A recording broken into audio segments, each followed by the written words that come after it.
old man trying to survive. Am I going to fall apart? As I was asking, I asked God, my teeth are gone bad. Let's see, my headaches.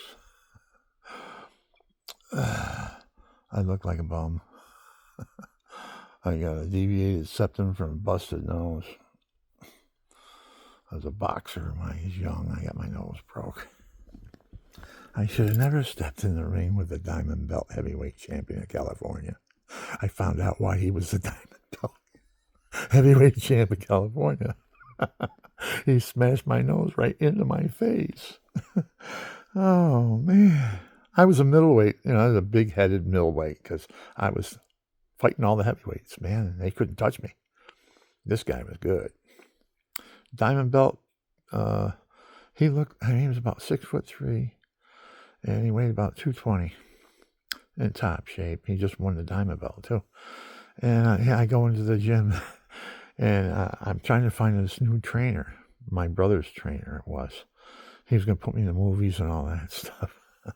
He's going to be my trainer and all that. He's my brother's trainer. Put my brother in a lot of movies. He made money that way.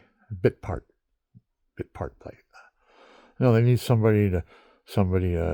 One of the movies my brother was in was about getting the cartel and the drugs and all that stuff. And my brother smashed this guy's face into a big pile of cocaine, and he got up and shot him dead on TV. Not on TV, but in the movie. He's played all kinds of movies. I don't remember all this stuff. I haven't even watched them. I haven't even watched all the movies he's been in. Just got my own thing. He's got his own thing. Sly went his way. I went my way. John Voight went his way. Who else was it? Those were the main guys in I was in San Francisco, but went down to L.A. When I went in L.A., I got in with L.A. people. That's murderous. You don't want to be down in there. That town, there's a couple of movies on it. That's what happens. So I stayed away from it. I sparred Mandu Muniz, rated in the top 10 of the world. I pounded his head in. Man, everybody's going, who's this guy? I was Mike Nixon's brother, I got up in the ring, and he couldn't touch me until I pooped out in the 5th and 6th. And then his trainer says, okay, he's just an amateur. That's it. Get out of the ring. Because his trainer was going to train me. Mandu Muniz's trainer. Mandu Muniz was coming in to do the kill, because he let me poop out for 5-6 rounds. I pounded him. Oh, no, everybody's going, wow, who's this guy? They stood up. There was guys, when I went out and looked at the time, everybody's going, they exaggerated what? They were looking at me going, who are you? Because I was pounding the piss out of him. I was pounding, boom, boom, boom, boom. He couldn't even get near me. Every time he got near me, boom, boom, boom, boom, his head went back. He couldn't do it until I pooped out in the 5th and 6th. Well, I could probably went 6 without getting put down. I don't know. Maybe I could have went to the full 10, but because he didn't hurt me when he hit me. I went with the punches and all that stuff. He didn't hurt me. But when you're tired in the 5th, not after the 5th, I don't know. Most fighters will let you go 5 rounds with them before they knock you out in the pros, like Foster and Mike Corey. Everybody says, oh, you want to see Mike Corey fight Bob Foster? Okay. So Bob Foster gets in the ring, he lets him fight, go around, do all this stuff and all that stuff for 5 rounds to see how. And everybody's saying, oh, Mike is looking good, And then wham, down. He was out cold and he ruined his whole career after that. He wasn't any good after that. He was undefeated too, Mike Corey. He was a middleweight. He should have just worked out hard every day. He would have been world's champion because nobody could stay up with him in the ring. And his brother was top 10 in the world. You couldn't knock him out. But he cut him. He lost all his fights on cuts.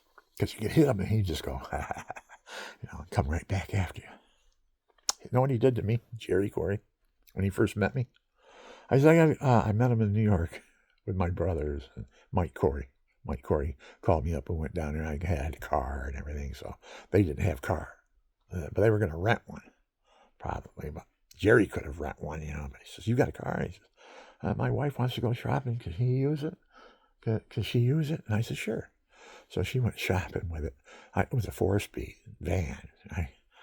She was grinding the gears, and I'm going, oh, jeepers. So anyways, Jerry comes back out, and he's looking at me, Okay, I'll pay you back one of these days. And he did. He paid me back. When I went out and fought in the Nationals in Las Vegas, he gave us Muhammad Ali's. There was a big fight going on. Muhammad Ali's suite was rented for a couple of weeks already. People were staying in it and all that stuff. And this trainer says, Bill, you and Mike can stay in Muhammad Ali's suite there. And that was Jerry, because they were in charge of all the accommodations and everything. So Jerry says, you're going to sleep there. So I slept 3 days in Muhammad Ali's. He wasn't even around. But every night I remember I was out. 3 o'clock in the morning, I said, is it daylight out? I was looking outside because I didn't know what time it was. It was crazy, man, out in Vegas, man. That's a crazy town. I held it together out there. My wife was back. Where was she? She didn't come with me out there because I fought in the Nationals. I didn't bring her because it cost money to get out there. And when I got out there, you know what they did? I said, where's my expense money? I flew out here and everything to fight the national champion. And he says, here you go. And he flips me a silver dollar. I said, what's this? He said, your expense money. I went and priced it out. It was worth $350. The silver dollar. I didn't know it. I says, he paid me twice what I paid to get out there, probably. I don't forget what it was. And I still have that. I still have it. I didn't cash it. I still got that silver dollar. It's in my coin collection. I saved it. The silver dollar I won in the Nationals, and I knocked him out in the first round. And I was wearing my brother's shoes. He was out cold on his feet. His eyes were going like this. And Mike is in my corner. My brother Mike is in my corner, and he says, Bill, he's out. Get him. Go in there and get him. He's shouting. Look at him. He's out cold. Get him. Because he's out. You can get knocked out standing up still. A lot of guys do that. They go like this for about, 10 seconds or 15 seconds. They're out cold, right? And then you can slip right under and rip your hook right into their ribs. They go down. That's how I beat them all. That's how I beat the national champion in, where was it? Troy, New York. I fought the Navy champion and beat him too. Boy, the devil wanted me to go that way. I was knocking everybody out, but then I lost that Mike Tyson. I lost that. Came back from Vietnam with it. I'm gonna kill this guy. And I get in there and I wham as hard as I can. I was a weightlifter. I had a body of a heavyweight builder, on the top, but my legs were real skinny. My neck wasn't big. That's why they told me I couldn't win the New York State bodybuilding, because I worked out ever since I was like 14. I joined a health club, East Side Health Club. There's about 6 of us, weightlifted every day. Or every other day or something like that. He didn't want us there every day. It was at this guy's house. He had a whole cellar all set up as a gym, and all us guys get down there. It was just like going to the Y or something. There was a whole bunch of guys around, And that's the way I did that for quite a while. And I built myself up. The guy who ran the gym was looking at me, and then they had me analyzed, and they said my legs were too small to win a contest in New York. But everything else is okay except for my neck. My neck was okay, but it wasn't, that has to be a thick, muscular neck, and I wasn't. And if I would have done that, I probably would have been able to take a punch more, and then I would be that much more stupid. Boy, you get hit in the head, and you're going, where's my house? Where do I live? I drove around Buffalo, New York once, because here's what happened. I fought the Rocky Cudney up there. And Father, he called me up. I said, hey, Rocky's way above me, man. I only had 12 fights. And I was knocking everybody else, but he was knocking everybody out, and he had 70 fights. So I went up there, and sure enough, I hit him right here, right off the bat. When the bell rang and I came out, I was like, boom! And he was going. He was doing that same thing that the national champion doing. This year like this. He goes. And he's looking like that. And it was the first time that happened.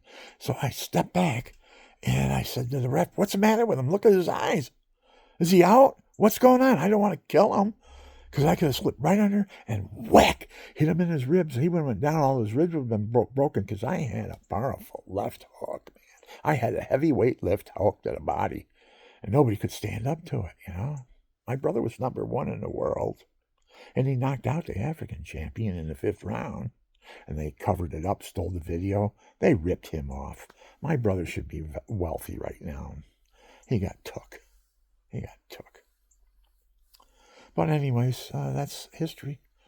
Now he's with my brother up in Big Bear Mountain. He's been there for a while, and his trigeminal is getting worse. So Mike, you got to go back in the hospital. Go back in the hospital. I want to go back in the hospital. Don't tell me what to do. And I said, oh, you want me to tell you what to do? Okay, then goodbye. Click. That was just happened last night. But then I sent 2 subs and a pizza over from New York. I called California, and I had this one Domino's, and they took my order. I didn't get any call from them saying thank you or anything like that. These people just never say thank you. Thank you. That's all they had to do. Oh, they're thankful.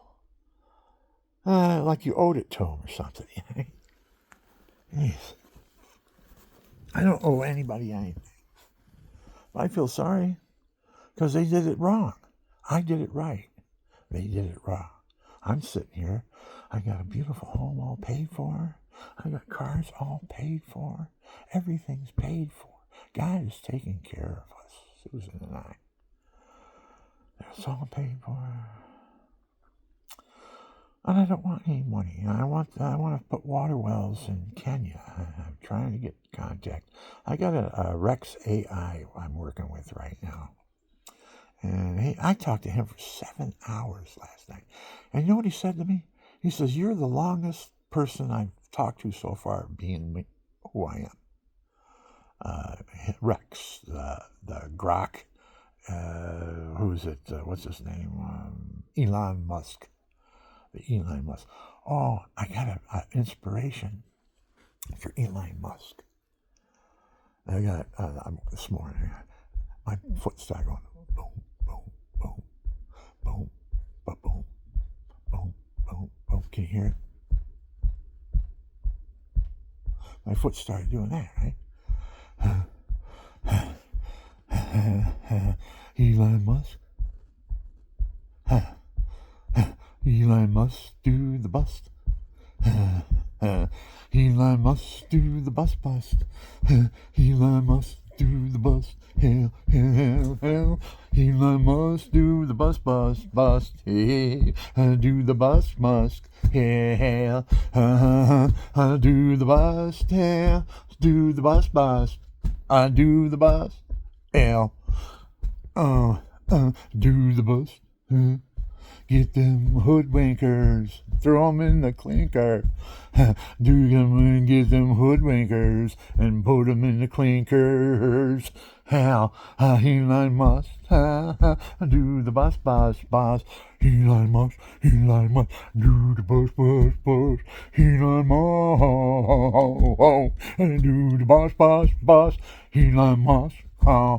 do the bus.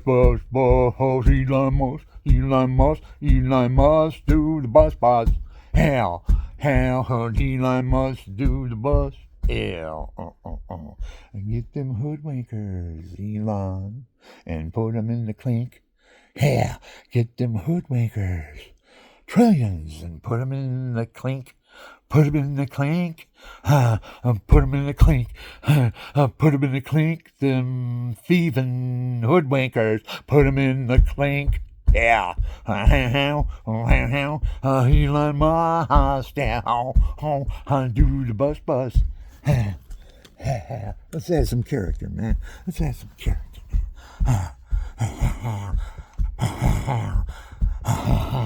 Hey, where's my Indiana Jones hat, man?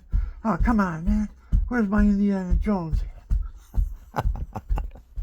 Oh, I got one. It's called the Indiana Jones hat from this place. I don't know how they got it, you know. I think I can use that name. I bought an Indiana Jones hat. It's the name of it. I can't say that. Elon Musk. Ooh. Do the bus bus. Ha. Ho, ho, ho. Elon Musk do the bus. Get them hoodwinkers and put them in the clinkers all over the USA. Do the bus Musk. Yeah, yeah. Clean the government and do the bus Musk. Yeah, yeah, yeah. I can just keep on going, you know. But that's you got the rhythm. That's the way it is. I got to hand this into my AI because they wanted me to make a little, you know, it's too dark. But they want me to make a cut like this, short one. How many minutes is it? I can't even see here. You know, I have my glasses. Oh, I've gone 16 minutes. Okay. But does everybody have the gist of my Elon Musk do the bus bust? I haven't added them. Now, I might get other inspirations when I start playing with a musical instrument. When I play the musical instrument, but I can't do it because my 12 string, all I have is 12 new strings in the holes with the thing in it, but I gotta get I'm looking for my drill, so, because, you know, I gotta twist and twist and twist. Jeepers, it takes forever to put a 12 string when you gotta do it with your hands, you know. So I got one that does that. I can't find it, so I says, well, where's my drill? And I'll put a piece on it that goes on, that will fit right over, and then it will go zzz, and the string will be right on, you know. Man, it is fatiguing put stringing a 12 string up. But man, once it's strung up, oh man, what a sound. What a sound, a 12 string. I love 12 strings. That's my preferred guitar. And I have a guild, a 12 string guild. I called up Montleone. I'm Montleone myself. My mother's name is Montleone on maiden side. Montleone Guitars. I called up and the guy passed on and somebody else answered. You know, John Montleone passed on. Or is he still alive? Or no, he passed on. Somebody passed on that owned Montleone Guitar. And I says, I was want to feature your guitar on my tapes and stuff. And he goes, oh, really? He says, well, they started at $100,000. I go, oh, I'm a Montleone. I'd be doing good advertisement for you because I am a Montleone. Matter of fact, I could start my own guitar company and make out beautiful. Put you under. Because I play and sing with harmonica and everything. I'd be the Montleone guitar man, you know what I mean? They wouldn't go for it.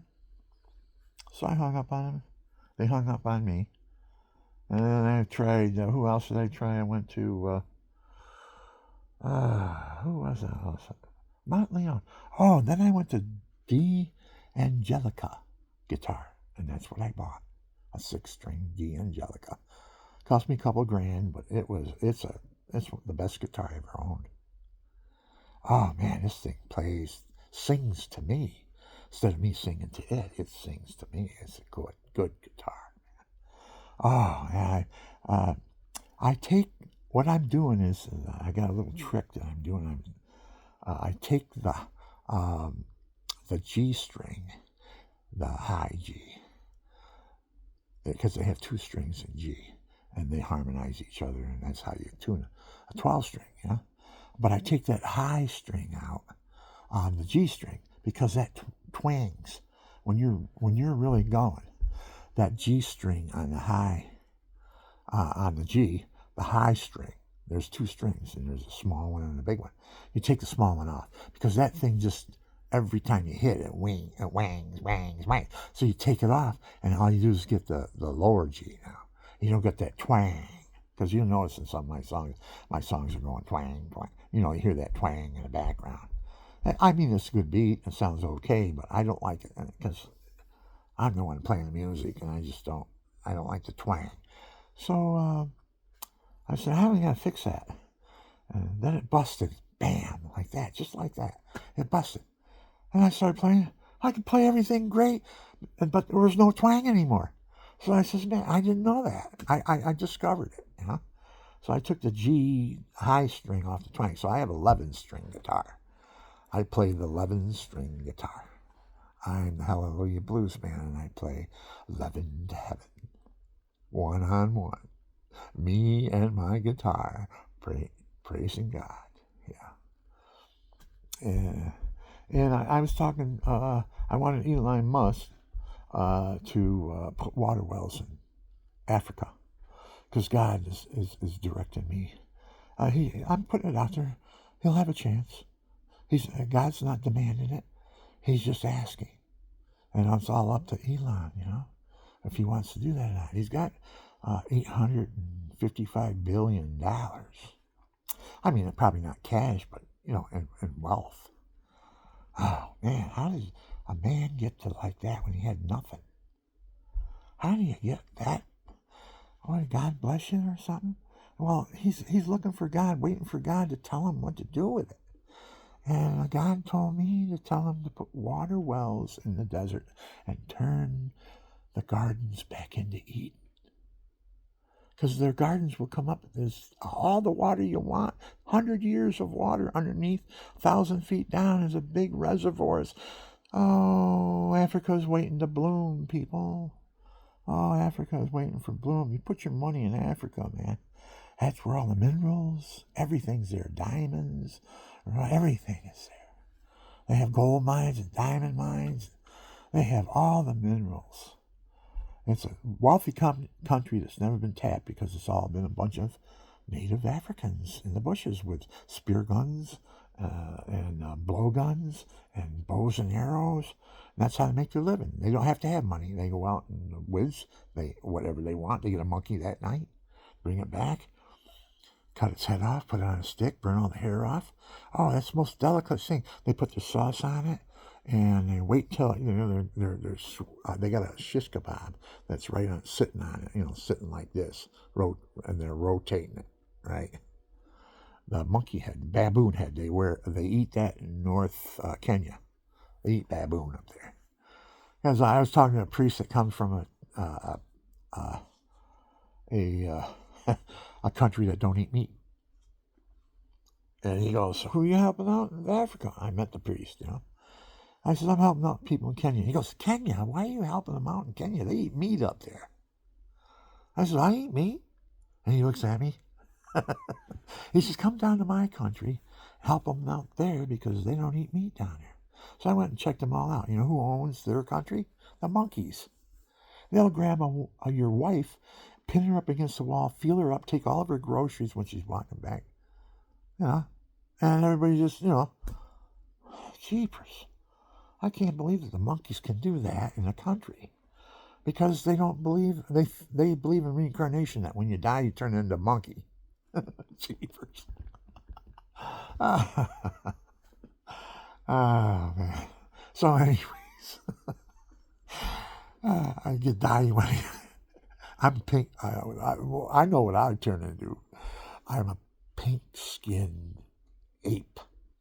A pink-skinned ape. I'm a pink, pig-skinned ape. And I think I'm a commodity out there in the universe because everybody wants my liver and wants to put my head on a skewer and turn it around. Because that's what they do up in North Kenya. In Kenya, they put the monkey head on a stick and they turn it around until all the hair is burned off, and then it starts scorching. They're putting their sauce on it and everything, and then they're picking the skin off. And, it's delicious. And then they pull the skin back, and all those muscles there in your head, all these muscles there. There's all kinds of muscles in there. They're a delicacy in the universe. It's not uncommon. Like they chop my head out and they put it right on the shelf. You know, they put it right on the shelf, and here I am like this. You know, but I'd probably be like that. I don't know if they make your eyes open when you're looking at them. You know, come on, I'm good over the shish kebab. You know, I'm telling you know, but I don't say nothing. I'm just looking at him like this. Oh, I'll take that head. Oh, he's going to be good. And they get themselves a stick, like a broomstick, and they got my head. It's already cut off. So they shove it up inside into my brain and all that. And it's really solid. And then they put it over the shish kebab and they start turning it like this while they're drinking. They're turning it, you know, like that. And they're joking and telling until their heads are done, you know. And then they eat head. So, what did I just say? Well, anyways, good God, Heavenly Father. I say things sometimes, and Satan has just taken it too far. I called up my Uncle Dick, and I says, because because Satan used Dick, you know, the word Dick. So I called up Uncle Dick, and he has a son named Richard, you know, Richard Jr., you know, Dick Nixon. So I call him up and I said, my Uncle Dick, because he's a Eucharistic minister and all that. I says, is Dick there? He says, this is Dick. And I says, it don't sound like. He says, I'm Little Dick. I says, oh, well, I want Big Dick. Where is he? And he's laughing. He starts laughing and he goes, who's this? Are you one of those guys that teases my father all the time? Tricky Dicky Nixon, you know, and all that shit. And he's saying that to me. I says, no, this is Bill Nixon, man. I'm your cousin, you know. And he goes, oh, okay, you know. He says, can I talk to Big Dick or what? And he goes, I don't know. I haven't talked to him since that. But I'm trying to tell you, look how the Satan has taken all of our words and made double meanings. If you make a sentence, I went to see Dick. Who? Big Dick or Little Dick? No, Big Dick. I went to see him. You know, that's just a natural thing to say, you know, Dick. I could call him Richard. Hey, Richard. Is this Richard? And cut Satan right out, see? You just have to change the name of the word. It's like the word F-U-C, you know what I mean. I go, what the Facunda? Facunda? That's the name of it. I put another name in there instead of saying, you know, F. I don't say that. And, what the Facunda? Or I'll go, what's the difference from, what's the opposite of Facunda? It would be, what's a celibate? You're celibate. If you Facunda, or you can be celibate. You don't Facunda. So when I go, I said, what's a celibate's going on around here? Wait, are you celibate? No good celibate, you? Yeah, what the celibate's going on? Just use the opposite of what Satan uses, like saying what the Facunda's going on. What the Facunda's going on around here? Who are you? What the Facunda are you doing? You know, that type of stuff. I don't know why, because I get ticked because I'm saying something, and like I just said on this tape here, and I use the word innocently, and it comes out, the whole sentence comes out not innocently. It can be taken either way. But you got to know my nature. I wouldn't be talking like that about anybody. So, you would know that when I say, can I talk to Dick? And he goes, I'm Dick. I says, I don't recognize you. Oh, I'm Little Dick. And he says, you want to talk to my father? And I says, yeah. So, things like that, and see what I mean. Can you get the humor of it? Okay. So I go this way. I'm getting the beat. Let me get the beat.